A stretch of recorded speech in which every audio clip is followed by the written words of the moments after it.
요리 문답 레시피가 아니에요. 기독교의 핵심, 우리의 믿음의 근본 교리가 무엇인가를 지난 주일까지 107항문항을 우리가 공부를 했습니다.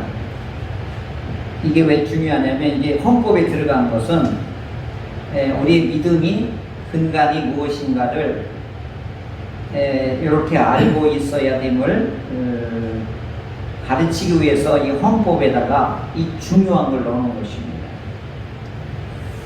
항존직은 어떻게 선출하고 당회는 어떻게 회의를 하고, 이거보다 더 중요한 게 뭐냐? 우리가 믿는 원리가 무엇이냐, 이걸 분명하게 알고 있어야 교회 행정도, 교회 정치도, 교회를 운영하고 선교하고 봉사하는 것도 다 이걸 모르면 소용이 없다라고 하는 것이지.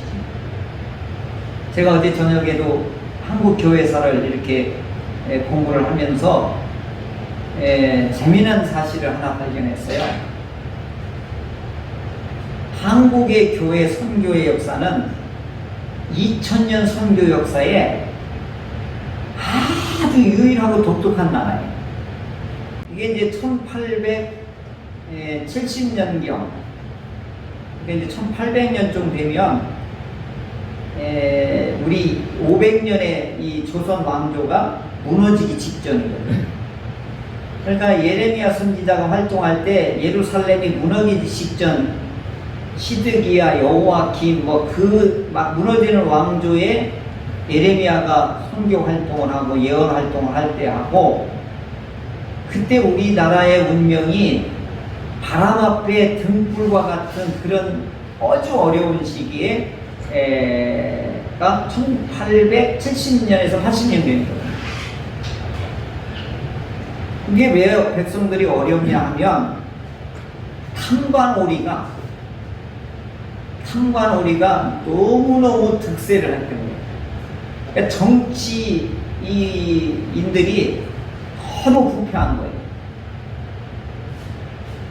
그러니까 백성들이 살 수가 없으니까 살 길을 찾아서 주로 어디로 가냐면 중국 가까운 데로 해서 밀무역을 해가지고 돈을 버는 거예요.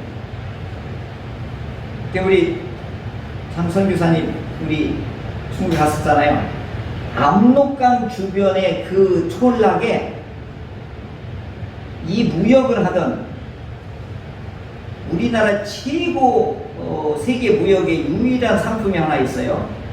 그게 뭐냐면 고려인삼. 고려인삼을 가지고 밀무역에서 거부가 되기 시작하는 거예요.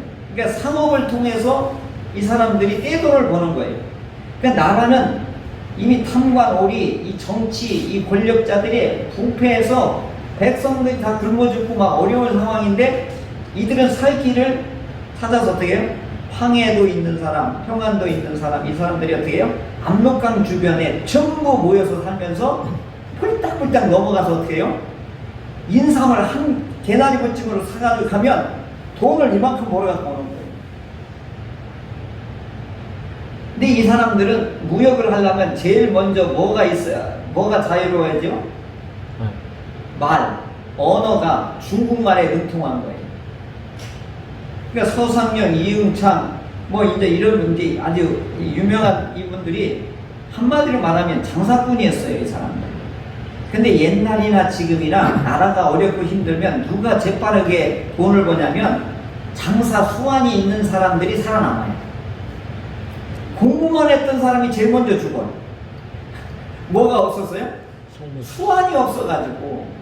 근데 이분들 어떻게, 나라가 가난하고 어려우니까 어떻게 해요? 중국하고 돈벌이 되는 걸 무조건 해서 이분들이 부자가 되는데, 나라가 망하고 권력자들이 귀향을 가고 비참하게 이 나락에 떨어지면 언제 내가 다시 출세할까? 언제 다시 복귀할까? 이 사람들 항시, 이게 정치인들은 언제든 내가 대통령, 내가 주권을 언제 찾지, 내가 권력을 언제 잡지, 이게 목숨 거는 거거든요. 근데 이 사람들이 변방으로 유배를 당하고 징역을 당한 사람들이 어떻게 해요? 이 압록강 주변에 중국을 상대로 쫙 모서야지. 지금 탈북민들이 다 어디에서 넘어오죠? 우리 장목사님 있던데 강 건너서 다 넘어와서 우리 쉘터 해가지고 이들을 보호하고 했던 선교 사역을 하셨잖아요. 지금도 북한은 어떻게 하면 탈출해가지고 중국에서 먹고 살려고 하는 사람들. 이 구한말에도 이런 현상이 똑같았어요. 근데 이분들이 가서 똑똑한 게 뭐냐면 저 영국에서 유명한 사람들이 와가지고 나라가 부강이 되고 머리가 될 정 꼬리가 되지 않는다는 소문을 들은 거예요. 이 영국 선교사들이 그 중국 거기에 고려문에 있는 쪽에 와가지고 로스 선교사가 맥킨타이어하고 어디서 선교를 하셨을 때 이 사람들이 어떻게 해요? 서양 그것을 믿으면 복권이 된다는 희망을 갖게 된 거예요. 그러니까 어떻게 해요? 좀 가르쳐 달라 그런 거예요. 기가 막힌 거예요. 선교사가 와서 복음을 전해야 되잖아요. 근데 우리나라 어떻게 된 거예요? 좀 나한테 좀 가르쳐 달라고 쫓아가는 거예요. 이게 선교 역사에 기가 막힌 한국의 역사를 바꿔놓는 계기가 돼요. 그런데 로스 선교사라고 하는 분이 언어 천재예요.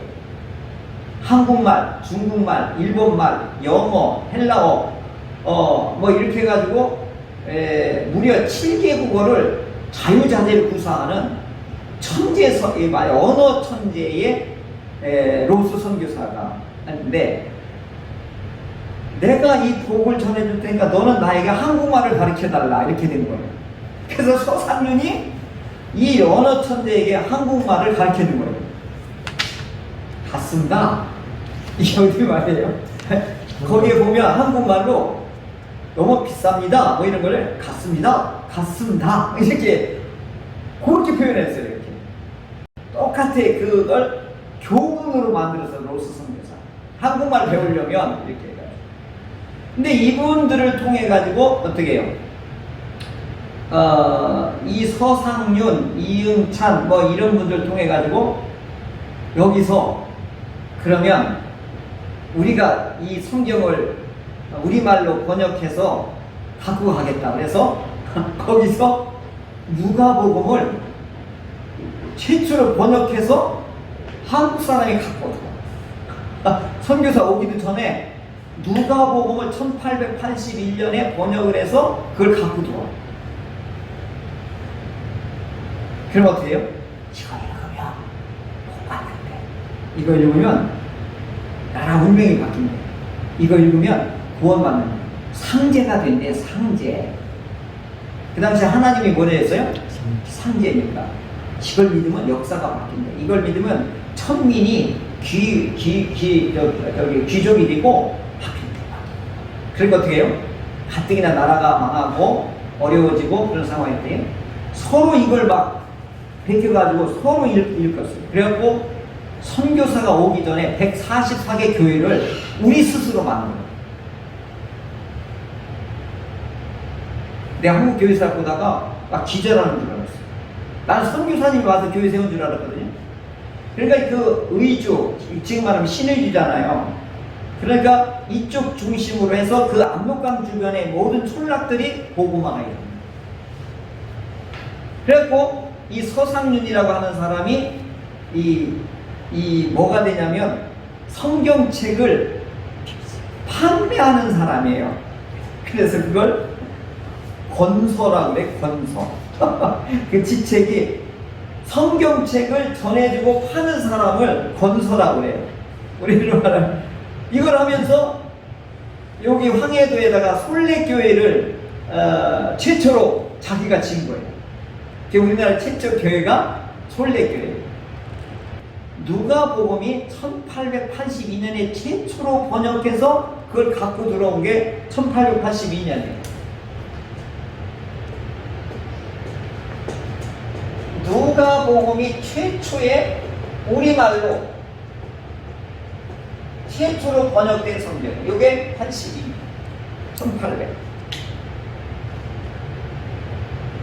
그 다음에 이어서 바로 요한복음이 번역되고 1887년에 성경 전체가 이 로스 천재예요. 막.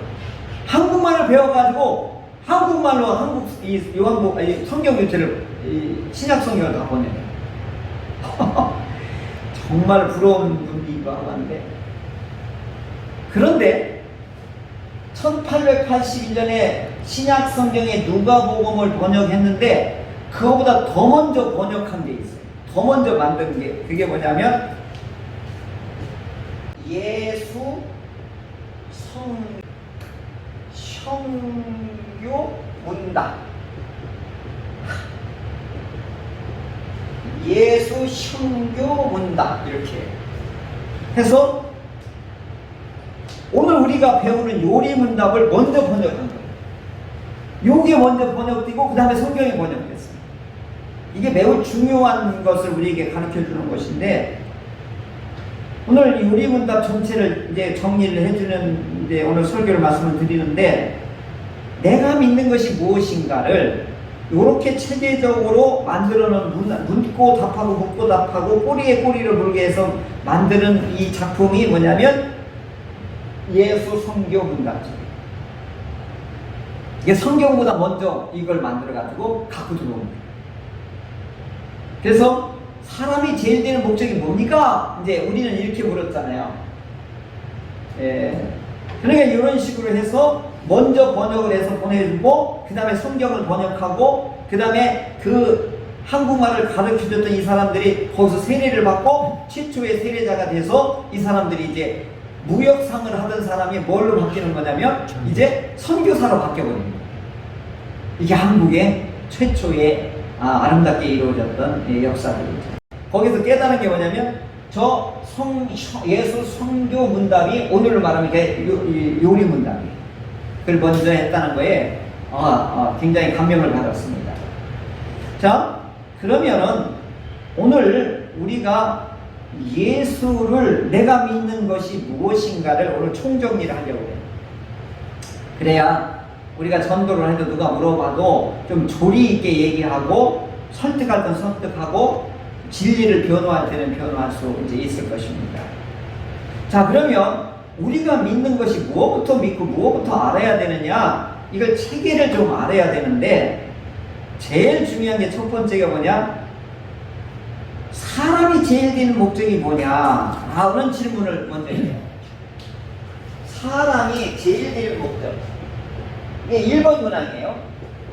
제일 되는 목적이 뭐냐,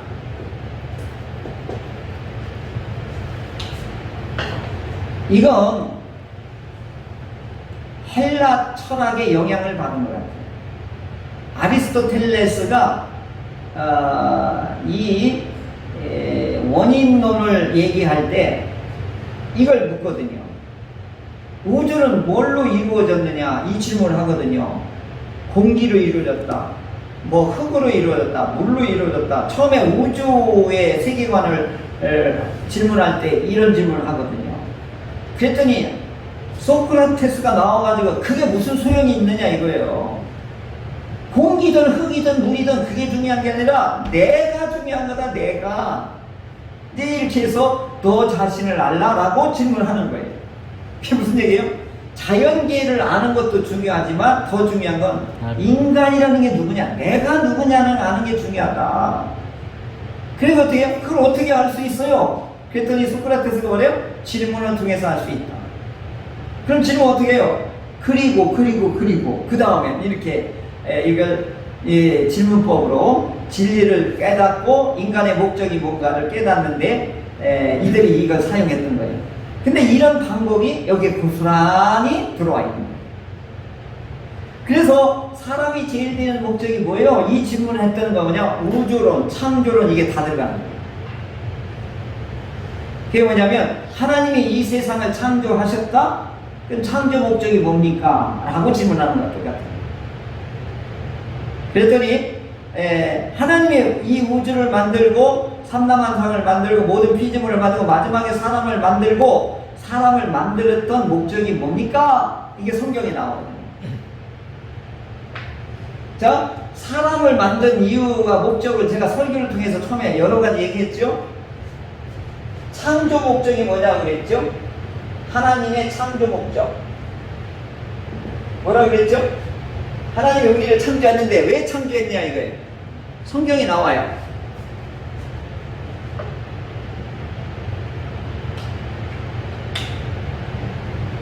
이거 잃어버리면 안 되는데. 하나님 우리를 지은 목적이 뭐죠? 복 주시기 위해서. 복 주시기 위해서 그랬잖아요. 이 복이 뭐였어요? 나중에 안식으로 가잖아요. 창조 안식으로 가죠. 그래서 하나님께서 이거 뭐예요? 보시기에 좋았다 이렇게 얘기하죠. 이게 결국은 이걸 히브리 말로 하면 토브라고 이렇게 했죠. 그러니까 하나님이 우리를 창조한 목적이 뭐예요? 보시기에 좋게끔 만들어 놓은 거예요. 그 내용상으로는 뭐죠? 하나님 우리에게 복 주시기 위해서. 복의 마지막 목적이 뭐죠? 하나님 안에서 안식이 있는 것이죠. 그래서 창조 목적이 뭐예요? 저 복 주시기 위해서 그 다음에 보시기에 좋았다는 거예요. 이걸 동사로 표현하면 이게 질서예요. 이걸 나중에 보면 선이라고 그러는 거예요. 이걸 깨지는 걸 죄라고 그러는 거예요. 그러니까 이 창조론 속에 모든 게 다 담겨져 있는 거예요. 그러니까 저 좋다라고 하는 게 깨진 게 뭐라고요? 이게 죄예요. 그래서 이게 깨트리고 계속 나가는 걸 악이라고 하는 거죠. 그래서 하나님께서 오늘 우리에게 사람의 입장에서 제일 되는 우리가 하는 목적이 뭐냐? 창조주 하나님을 어떻게 하는 거예요? 높이는 거예요. 할렐루야? 오늘 우리들의 목적이 뭐라고요? 우리를 아름답게 만들고 복을 주시기 위해서 만드신 그 하나님을 어떻게 하는 거예요? 영화롭게 하는 거예요. 이걸 1번에다 놓은 거예요. 1번. 그러니까 1번 속에 창조론이 이와 같이 알아야지만이 하나님을 내가 왜 섬겨야 되는지, 왜 영화롭게 해야 되는지를 알 수 있는 것이죠.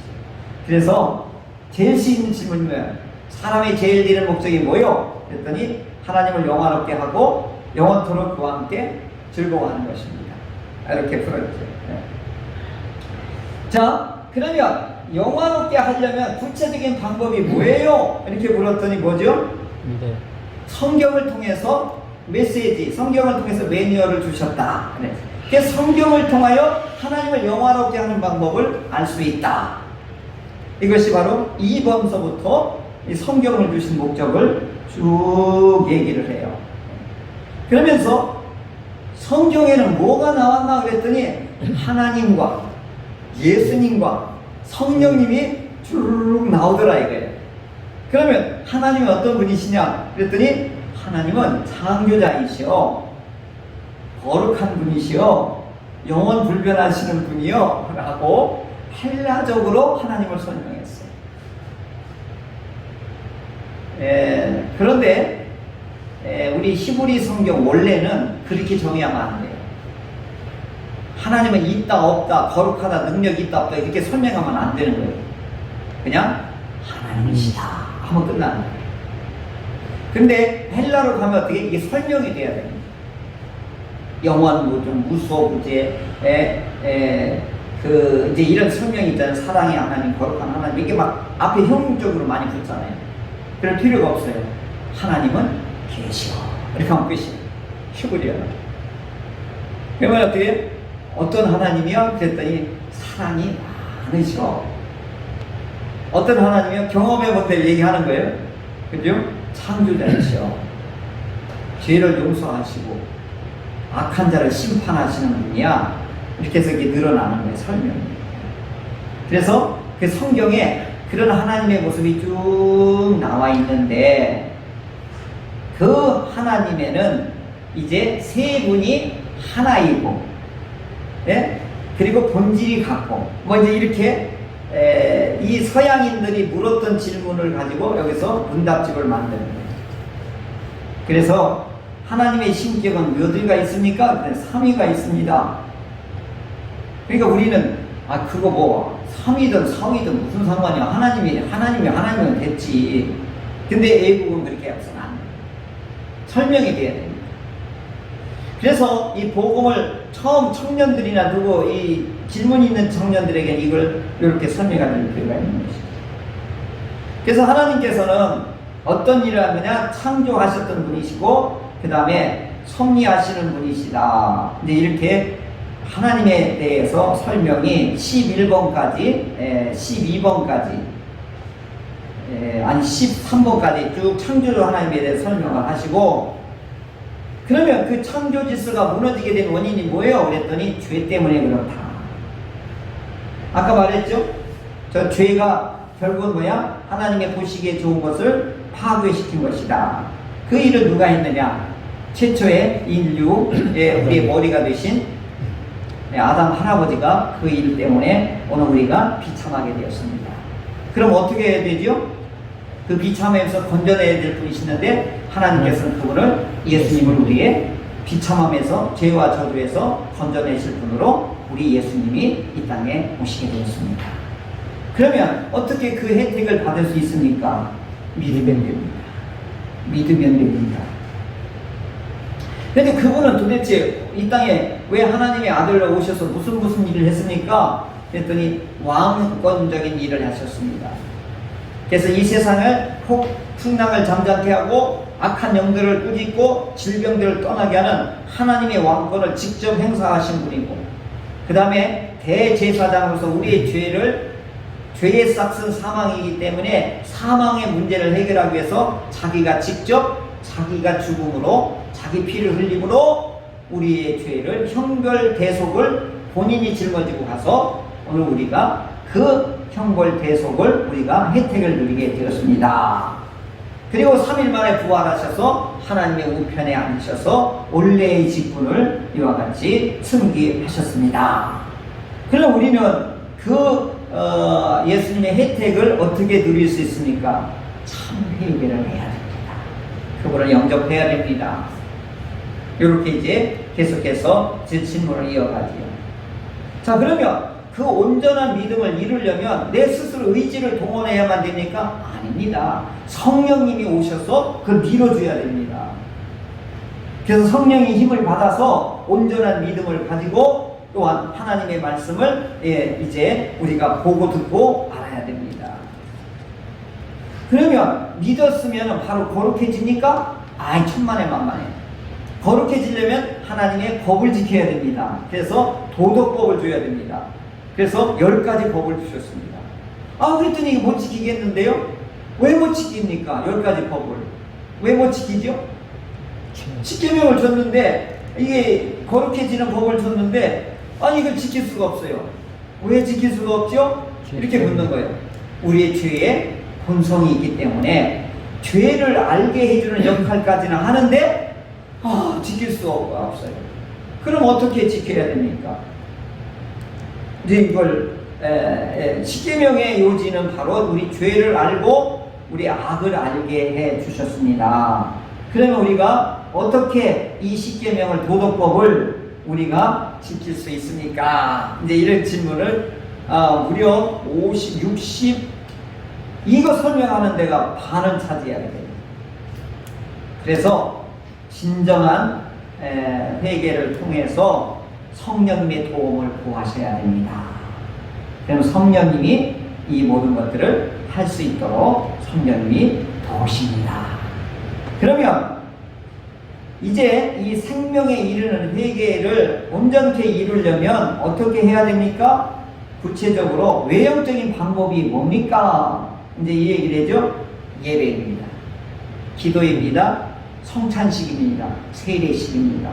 이런 걸 통해서 우리가 진정한 회개를 하고 힘을 얻고 하나님의 자녀로서의 거룩한 삶을 살 수 있습니다. 자, 그러면 이것을 그러면 한 번 하면 끝납니까? 아닙니다. 매번 넘어지고 쓰러집니다. 그러면 이걸 지속하려면 어떻게 해야 됩니까? 그래서 마지막 방법이 뭐죠? 기도해야 됩니다. 이렇게 하고서 107만 문항을 끝내는 거예요. 자, 이것은 이제 압축을 한번 해보겠습니다. 내가 길게 설명했는데 제일 먼저 중요한 게 뭐냐면 하나님이 원래 우리를 창조한 목적이 뭐죠? 이걸부터 알아야 돼요. 우리를 창조한 목적이 뭐라고 그랬죠? 복주시기였어요. 그 복의 내용이 들어가면 안식이에요. 그리고 하나님께서는 그 복을 누리기 위해서 모든 질서를 어떻게 만드는 거예요? 선으로 만드는 거예요. 이게 보시기에 좋은 거예요. 이게 창조 목적이 뭐냐? 보시기에 좋은 거예요. 그런데 이 보시기에 좋은 것이 무너진 게 뭐예요? 이게 죄이고 이게 악입니다. 그래서 이 죄악에 놓여있는 상태가 무슨 상태를 빠졌다고 그러는 거죠? 비참한 상태. 그걸 뭐죠? 저주와 심판과 형벌에 놓이게 되었습니다. 그래서 하나님은 그러면 이 죄인 된 사람들을 어떻게 구원하고자 섭리와 목적을 가지고 있느냐 했더니 하나님께서는 그 아들을 보내어서 이 죄의 소리를 걱정하게 해주셨습니다. 그러면 이것들을 뭘로 알 수 있습니까? 그랬더니 하나님이 우리에게 착실하게 이걸 성경책을 우리에게 주셨습니다. 그래서 이걸 보면은 매뉴얼을 보면은 우리가 왜 이런 상태에 놓여 있는지 알게 되고 하나님께 가까이 가는 법, 죄의 문제를 해결하는 법 이런 것들을 여기 다 해주시고 심지어 법까지 주셔서 우리가 하나님의 자녀로서의 온전하게 삶을 사는 것을 여기 보여주셨습니다. 그래서 그걸 외형적으로 이루려면 예배, 그 다음에 성찬, 그리고 세례식, 그리고 기도 이런 걸 통해서 하나님과 가까워질 수 있고 그 구원을 우리가 이룰 수 있습니다. 그래서 오늘 우리들의 믿는 것이 무엇이냐 하면은 창조주 하나님, 구원주 예수님, 그리고 우리를 도우시는 성령 하나님, 이 삼위 하나님을 온전히 나에가 믿고 그분을 의지하고 그분하고 소통하는 삶입니다.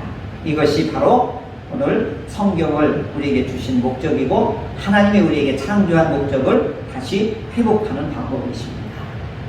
자, 성경을 이제 주셔서 알게 된 가장 근본이 뭐냐? 아까 이분들이 계속해서 성경을 기록하고 번역하고 하는데 애를 썼잖아요. 그 결국은 뭐냐? 오늘 죄와 저주와 심판의 비참한 상태에서 벗어나는 길을 여기에 알려줬기 때문에 이걸 알아야 되는 거예요. AD 300년에서 305년까지 마지막 기독교인들을 말살하는데 요 5년 동안에 이 디오클레투스라고 하는 황제가 3,000명을 죽이고 시를 말리려고 그다음에 더 악한 일이 뭐냐면 기독교의 모든 이 문헌, 성경에 이룰 수 있는 이런 것들을 몽땅 불을 태워버려요. 그리고 기독교인이라면 다 잡아서 죽였어요. 이게 마지막 그 박해왕 불꽃을 피우고 죽어요. 그리고 나서 바로 그 콘스탄틴 황제가 이 사람 뒤를 이어서 기독교를 짜장 하고 공인을 하게 되는 거예요. 그 마지막 악랄하게 박해했던 마지막 박해가 뭐냐? 이 성경이던 기독교의 중요한 이 자료들을 다 불태우는 거예요. 씨를 말려서 기독교가 번성하지 못하도록, 전파되지 못하도록 그 로마 황제가 마지막 악한 일을 했던 거예요. 근데 하나님의 마지막 이 왕을 되게 쳐버리는 거죠. 어둠이 짙으면 바로 빛이 온다는 이제 그런 희망이 있어요. 그렇듯이 성경을 그래서 성경을 막 이걸 빨리 만들어야 된다고 해가지고 목숨 걸고 성경을 편찬한 게 397년에 드디어 신약 성경, 이 성경이 전체가 완성이 돼요. 그래서 그게 한 BC 1400년경에서 시작해서 AD 400년경에 성경이 완성해서 그래서 1500년 걸린다는 말이 거기서 나오는 거죠. 자, 이렇게 성경을 통하여서 오늘 우리들이 하나님은 누구고 오늘 나는 누구냐 이것을 성경이 중간에서 뭐 하는 거예요? 이거 소통을 하게 됩니다. 자, 이런 거 똑같은 거예요. 우리의 하나님이 오늘 창조하신 목적을 뭐를 통해서 우리 알게 되냐면 여기가 인간이란 말이에요. 성경을 통해서 하나님과 우리 사이를 뭐 하는 거예요? 소통하게 하십니다. 이 소통이 될 때 우리는 뭐냐? 보시기에 좋았더라가 이루어지는 것입니다. 그래서 제일 우리가 신앙생활에서 제일 중요시 여기는 거 뭐냐? 이 매뉴얼이, 이 주신 하나님의 말씀이 그런가 아니한가, 오늘 내 삶 속에서 나의 마음 속에서 이것이 진짜로 이루어지는가 안 이루어지는가, 그 다음에 읽고 듣고 그 다음에 이것을 내 속에서 소화시키는 작업이 필요해요. 두려워하지 말라, 놀라지 말라. 그럼 내 상황 속에 두렵고 놀라운 일이 있어요. 걱정거리가 있어요. 그럼 우리 하나님의 말씀이 두려워하지 말라, 놀라지 말라가 내 속에서 이게 소화가 됐을 때 이 두려워하지 말라, 놀라지 말라가 역사가 일어날 때 이걸 이길 수가 있는 거죠. 그래서 그 작업을 묵상이라고 합니다. 묵상이 돼서 내 것이 된다면 어떻게? 그 다음에는 이 무서운 일도 어려운 일도 내가 발벗고 무찌르고 나갈 수가 있겠지. 그래서 마지막 정리는 그거예요. 우리가 믿는 것이 도대체 무엇이냐면 성부, 성자, 성령님을 믿는 거예요. 그러면 잘 믿으려면 뭐 하는 거죠? 잘 믿도록 뭘 주신 거죠? 네. 성경을 주신 거예요. 그래서 이 성경을 알면 그 다음에 알고 그 다음에 깨닫고 그 다음에 이게 실생활이 될 때에 이 말씀의 능력이 실제가 되는 것이죠. 그것을 소통이라고 합니다. 하나님과 소통이 되면 아무런 문제가 없어요. 왜 그래요? 하나님이 책임져 주십니다. 쉽게 얘기해서 그래요. 그래서 하나님의 말씀을 듣는 일, 하나님의 말씀을 읽는 일, 하나님의 말씀을 내 속에서 소화시키는 일, 그리고 그 말씀대로 살아가는 일, 이것이 삼박자가 이루어졌을 때 하나님을 믿는 믿음이 온전하게 되는 것입니다. 그래서 뭐요? 세상을 이길 수가 있는 거죠. 그래서 신명기 28장에 이렇게 나와요. 죄의 상태에 놓여있을 때는 세상에서 짓눌림을 당해요. 그런데 하나님의 은혜가 회복되면 머리가 될지언정 꼬리가 되지 않는다고 분명히 말씀하고 있어요. 그러니까 하나님을 믿는 사람은, 소통되는 사람에게는 하나님이 주시는 은혜가 뭐냐면 지혜를 주십니다. 지혜가 뭐냐면 정복하고 다스리는 권세와 능력이에요. 새로운 창조 능력이에요. 이제 이런 것들이 성경을 통해서 우리에게 보여주셨으니까 그것을 내 것으로 만드는 작업인데, 그것이 온전히 이루어지기 위해서는 누구의 협력을 받아야 돼요? 성령님의 협력을 받으셔야 돼요. 그래서 성령님 지혜를 주세요. 성령님 이길 힘을 주세요. 성령님 하나님 말씀을 깨닫게 해주세요. 하나님의 말씀이 실제가 되게 해 주옵소서. 이럴 때에 나의 믿음이 온전히 될 수 있습니다.